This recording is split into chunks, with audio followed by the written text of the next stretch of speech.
تنگ کی جا رہی ہے. پیشاب کے چھینٹے کیا ہے؟ ارے چند چلو پانی سے پیشاب کے چھینٹے دھلے جا سکتے ہیں. وہ دھلنے والی ناپاکی سے اگر صحابی نہیں بچ رہے ہیں تو تعلیم امت کے لیے ان کی قبر تنگ کی جا رہی ہے. وہ گناہ جس کو 7 سمندر کا پانی بھی دھل نہیں سکتا، تم ان گناہ سے نہیں بچ رہے ہو. بتاؤ تو ہماری قبروں کا حال کیا ہوگا، ہماری قبروں کے معاملات کیا ہوں گے. اللہ اکبر. آج مسلمان قبروں کے حوالے سے اس قدر بے باک ہو گیا، قبر کی فکر ہی نہیں. اذان ہو رہی ہے، مستی مذاق کرتے ہوئے چوک پر بیٹھے ہوئے ہیں، نکڑوں پر بیٹھے ہوئے ہیں، گھروں کے اندر فلمیں دیکھ رہے ہیں، سیریل دیکھ رہے ہیں، موبائل کے اندر گیم کھیل رہے ہیں، موبائل میں ڈوب چکے ہیں. کوئی کیرم کھیل رہا ہے، اللہ اکبر. کوئی شراب کے اڈوں کو آباد کر رہا ہے. ارے بکری کے پیشاب کے چھینٹے اگر قدم پر لگ جائے، جسم پر لگ جائے تو قبر تنگ ہو رہی ہے. وہ شراب جو پیشاب کی طرح ناپاک ہے تم اپنے حلق کے اندر اتارو گے تو تمہاری قبروں کا انجام کیا ہوگا، تمہاری قبروں کا حال کیا ہوگا. آج مسلمان اتنا بے باک ہو گیا کہ دنیا کی رنگ ریلیوں میں ڈوب کر کے قبر کو بھول گیا. یاد رکھنا، قبر وہ قبر ہے جہاں پر کسی کا خاندان نہیں دیکھا جاتا. قبر وہ قبر ہے اللہ اکبر جہاں کسی کی خوبصورتی نہیں دیکھی جاتی، کسی کی وجاہت نہیں دیکھی جاتی، کسی کی مال و دولت نہیں دیکھی جاتی. قبر انسان کو چاروں طرف سے دباتی ہے. اللہ کے رسول علیہ الصلوۃ والتسلیم فرماتے ہیں کہ جب بے نمازی کو اس کی قبر میں رکھا جاتا ہے تو جب قبر اس کو چاروں طرف سے دباتی ہے تو چاروں طرف سے اس کی پسلیاں آپس میں ایسے مل جاتی ہے. یہ انگلی کر کے اللہ کے حبیب نے انگلیوں کا اشارہ کر کے بتایا، دونوں طرف کی پسلیاں آپس میں مل جاتی ہے. اے میری قوم کے جوانوں، کیرم کلب میں بیٹھ کر کے وقت ضائع کرنے والوں، شرائط پر تاش کے پتے کھیلنے والوں، حرام لقمہ اپنے پیٹ میں ڈالنے والوں، ایک وقت وہ جلد آنے والا ہے. موت کی تلوار تمہارے سروں پر بھی لٹک رہی ہے، موت کی تلوار میرے سر پہ بھی لٹک رہی ہے. بولو ہم نے کیا تیاری کی ہے؟ آج مال و دولت کی محبت میں اتنے غافل ہو گئے کہ قبر کو بھول گئے. میرا اللہ قرآن میں فرماتا ہے الہاکم التکاثر حتی زرتم المقابر. مال کی زیادہ طلبی نے تمہیں ہلاک کر دیا یہاں تک کہ تم قبر کے دہانے تک پہنچ گئے. آج نہ حلال دیکھا جا رہا ہے نہ حرام دیکھا جا رہا ہے. الگ الگ انداز سے کاروبار کیے جائے. اگر مال کمانے کے لیے کسی کا قتل کرنا پڑے تو آج کا مسلمان قتل بھی کر رہا ہے. مال کے لیے کسی کا گھر اجاڑنا پڑے تو آج کا مسلمان گھر بھی اجاڑ رہا ہے. مال کمانے کے لیے اللہ رسول کی نافرمانی کرنی پڑے تو آج کا مسلمان اللہ رسول کی نافرمانی بھی کر رہا ہے. میرے بھائیوں، آخر بتاؤ تو کتنی گارنٹی لے کر آئے ہو؟ کب تک جیو گے؟ حلال مال کمانے والے مال اپنی قبروں میں نہیں لے جائیں گے تو حرام کمانے والے لے جائیں گے اپنی قبر میں مال. کیوں جا رہی ہے میری قوم نشے کی طرف؟ کیوں جا رہی میری قوم حرام کی طرف؟ لوگوں کا حال ہی ہو گیا 10 روپے قرضہ دے، کل 15 لا کر کے دوں گا. یہ سود ہے. کچھ تو ایسے نکامے ہیں کہ بیٹھے رہتے ہیں ہوٹل پہ، ہوٹل کی کرسیاں توڑتے رہتے. بیوی جائے برتن جھاڑو کرنے اور یہ ننگے نواب، یہ اپنی استری نہیں ٹوٹنی چاہیے. اسلام بوجھ بننے کی بات نہیں کرتا، اسلام بوجھ اٹھانے کی بات کرتا ہے. مرد وہ نہیں ہے جو بیوی کی تنخواہ پر گزارا کرے، مرد وہ ہے جو خود کما کر کے دوسروں کا بوجھ اٹھائے. لوگ بڑی بڑی باتیں کرتے ہیں، حرام مال کماتے ہیں، بیٹھے رہیں گے، وہ آ رہا ہے، وہ نہیں ہے، وہ ہے، وہ نہیں ہے، وہ ہے. اچھا شرط لگا، وہ نکلا تو چائے پلائے گا. اسلام میں شرط لگانے کی کیا گنجائش؟ نہیں، کچھ نہیں. کچھ لوگ ایسے گھنٹوں گیم کھیلتے موبائل پہ بیٹھے ہوتے، کھلونا بنا لیا موبائل کو. ناجائز ہے، ٹائم برباد کر رہے ہو. سوچو قبر، صحابی رسول کی قبر صرف پیشاب کے چھینٹوں سے نہ بچے، قبر تنگ ہو گئی. اور صحابی کسے کہتے ہیں؟ اولیاء سے بڑا مرتبہ صحابہ، بڑے سے بڑا ولی صحابی کے قدم تک نہیں پہنچ سکتے. جب ان کی قبر صرف پیشاب کے چھینٹے سے، وہ بھی جان بوجھ کے نہیں، لاشعوری طور پر. ہماری قبریں کیا ہوگی؟ ہم نے تو شراب کو حلق کے اندر ڈالا ہے جو پیشاب کی طرح ناپاک ہے. وہ کتا گولیوں کی نشے میں ڈوبے، لت میں ڈوبے، سود کے ناپاک حرام لقمے اپنے حلق کے اندر ڈالے، کسی کا قتل کیا، کسی کا دل دکھایا. جانتے ہو اگر قبر کی تیاری کرو گے تو بھی مرنا ہے اور تیاری نہیں کرو گے تو بھی مرنا ہے. قبر میں جاؤ گے نہ بیوی آئے گی نہ بچے, نہ مال نہ منال, نہ دوست نہ احباب. میرے بھائیوں, جن دوستوں سے تم نے دل لگایا ہے نا, ان میں سے بہت سے وہ ہوں گے جو آپ کی میت میں بھی نہیں آئے. بولیں گے یار دکان پہ بیٹھنے والا کوئی نہیں ہے, پلیز ذرا سا تھوڑا اگر جنازہ مؤخر کر دیتے تو اچھا ہوتا. ہنسنے کی بات نہیں ہے. قبر میں اکیلے جانا ہے, اکیلے, اور وہاں صرف عمل پوچھا جائے گا. عمل, اعمال کام آئیں گے. کیا کیا تیاری کی ہے؟ اللہ نے ہمیں دنیا میں ٹائم پاس کرنے کے لیے نہیں بھیجا, دوسروں کا مذاق اڑانے کے لیے نہیں بھیجا, آوارہ گردی کرنے کے لیے نہیں بھیجا, عورتوں پہ بدنظری کرنے کے لیے نہیں بھیجا, کسی کا گھر اجاڑنے کے لیے نہیں بھیجا. اگر ایک چھوٹی سی نیکی رستے سے تکلیف دینے والی چیز کو ہٹا کے نیکی کر سکتے ہو تو کر لو, قبر میں کام آئے گی. ایک پیسہ کسی غریب کی جھولی میں صدقے کے طور پہ ڈال سکتے ہو تو ڈال دو, قبر میں کام آئے گا. ہم نے قبر کی کیا تیاری کی؟ اللہ کے حبیب صلی اللہ علیہ وآلہ وسلم فرماتے ہیں قبر جنت کے باغوں میں سے ایک باغ ہے یا جہنم کے گڑوں میں سے ایک گڑا ہے. تم پر چھوڑ دیا گیا, اب تم اپنی قبر کو کیا بناتے ہو بناؤ. یا جنت کے باغوں میں سے باغ بنا لو یا جہنم کے گڑوں میں سے گڑا بنا لو. قرآن کہتا ہے الذی خلق الموت والحیات لیبلوکم ایکم احسن عملا. اللہ نے زندگی اور موت پیدا کر کے تم سے امتحان لیا ہے, کون تھوڑی سی زندگی کو پا کر اچھا عمل کرتا ہے. اچھے اعمال کے لیے آئے ہو, اچھا عمل کرو. کیوں پاپ کرتے ہو, کیوں گناہ کرتے ہو؟ جس وقت موت آئے گی میرے بھائیوں, آج تم اپنی جوانی پر غرور کر کے کیا نہیں کر رہے ہو.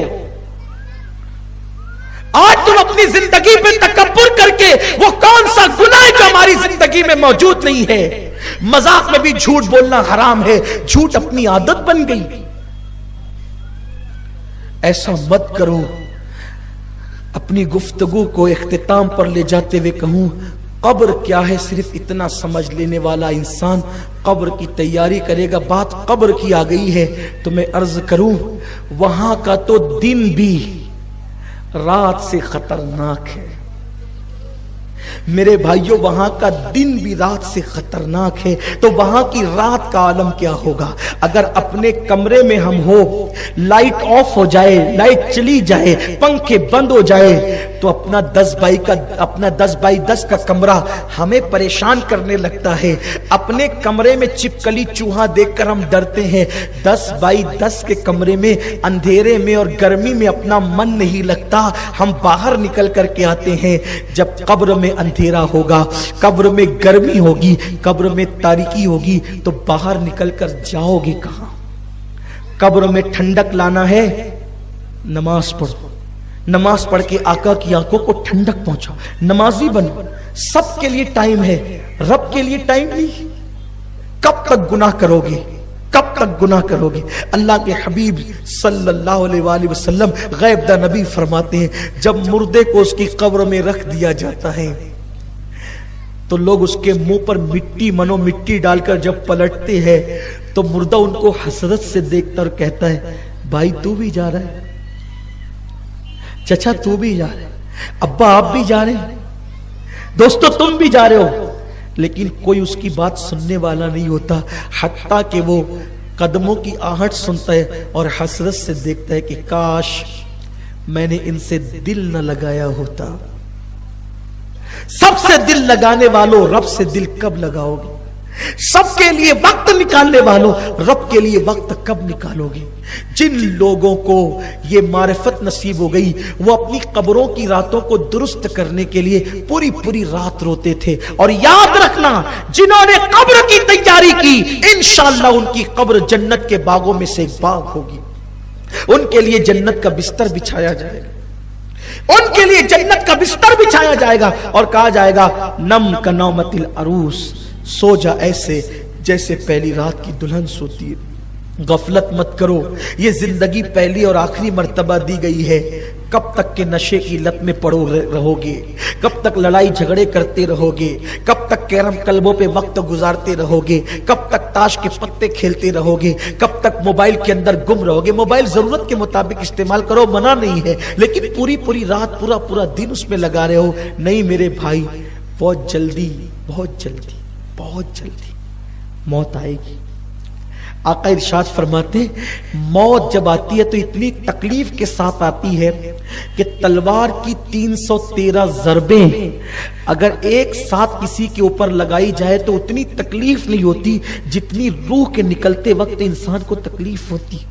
جو ایمان پر دنیا سے چلے گئے وہ کامیاب ہو گئے، اب باری اپنی ہے، اس گھاٹی سے ہمیں گزرنا ہے، اس کی تیاری کرو۔